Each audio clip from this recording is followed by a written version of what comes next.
Hey everyone, I'm back, and it's been a while since I've done a review, and this time I'm gonna do a game review, and I'm pretty excited about this because it was probably one of my favorite games of literally all time now.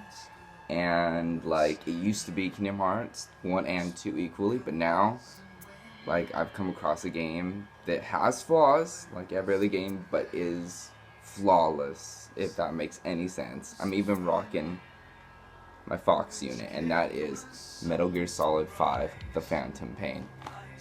Now, The Phantom Pain is a game that I would say is technically unfinished.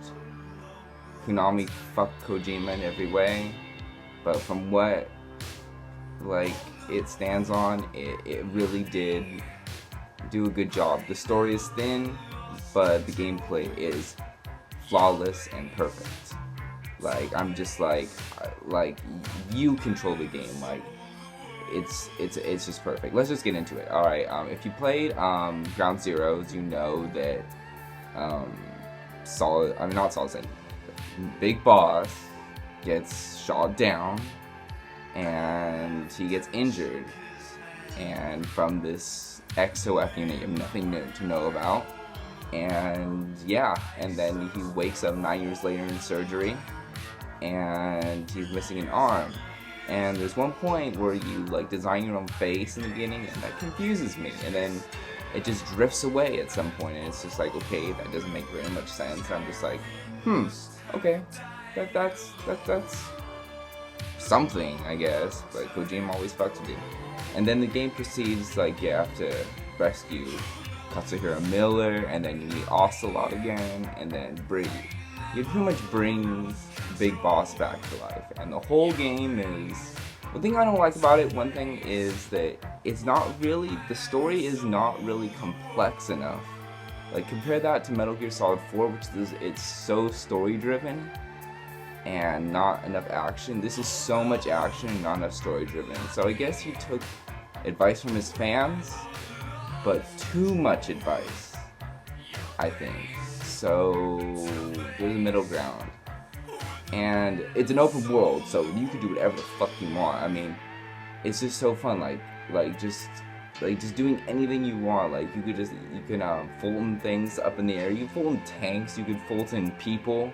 It's better than killing them, because at Mother Base, you Fulton people, you upgrade your weapons. You can get better stuff. So it's better to not kill someone than to kill someone.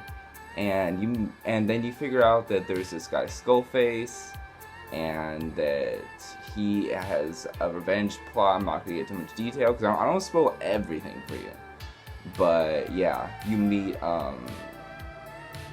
this little kid, and I feel like that he's the telepathic kid from the first one, the first Metal Gear Solid, and I forget his name. I can't remember his name right now, but leave that a comment if you do remember. Oh, Psycho Mantis. There we go.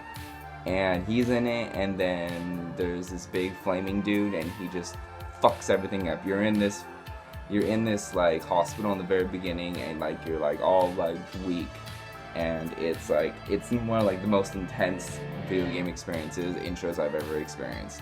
And the game proceeds, you go on these missions, and that's one thing I like about it is like you go, oh, mission here, mission here, mission here, but it has nothing to do with the story pretty much.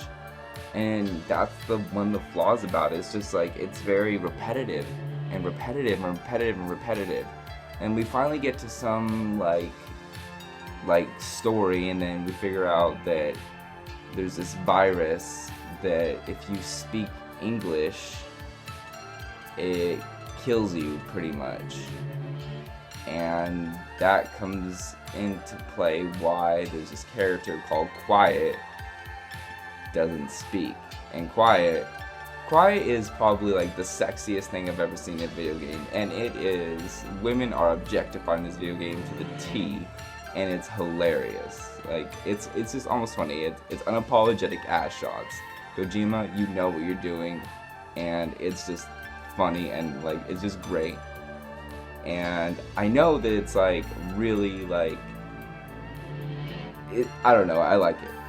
But towards the end, like I'm like it's it's kind of like, it's a long game because it's tedious, has tons of missions, but they pretty much have nothing to do with the story.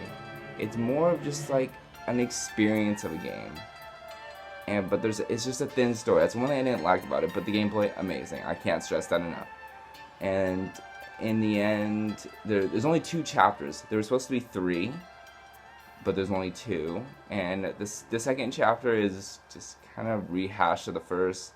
And yeah, you have the big Metal Gear of the whole thing is called Sahelanthropus, and he wasn't that hard. I mean, depending on what difficulty you're on. But yeah, Big Boss just kicks ass the whole time. He beats Sahelanthropus.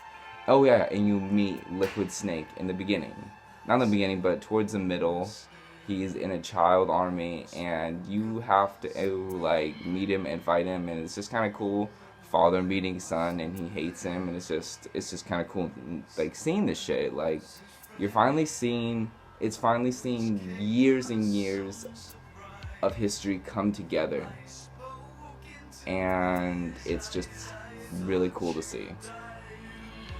Well, I'm gonna get into a major spoiler alert towards the end of the game, and if you haven't played it, don't listen to this. But in the beginning, when you're playing in the hospital, the guy who saves you, I think his name is, I forget his name, it's Ahab, or you're Ahab, but one of the two is, the other guy is the real big boss, and he saves you, and you're the medic in the chopper from Ground Zeroes, and you are now like genetically modified and brainwashed to be the new big boss, while the real big boss goes and plans and builds Outer Heaven. So he becomes Venom Snake. So it is kind of like a little fuck you with fans to be Venom Snake, but I didn't mind it.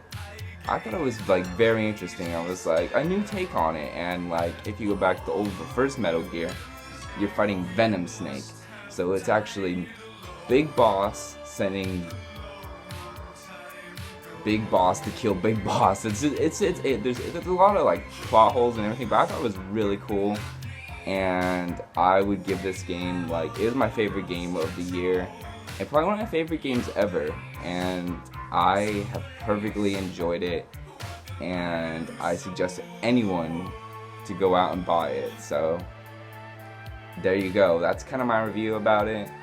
And I didn't get too much into depth about like all the schematics and all the things you can do. I mean, there's only so much I can say. It's just a little review. I want you to experience this thing yourself, because it is a phenomenal experience. So there you go. That's my review for MGS5. Check it out, and thanks for watching my video. Subscribe and leave a comment. Thanks.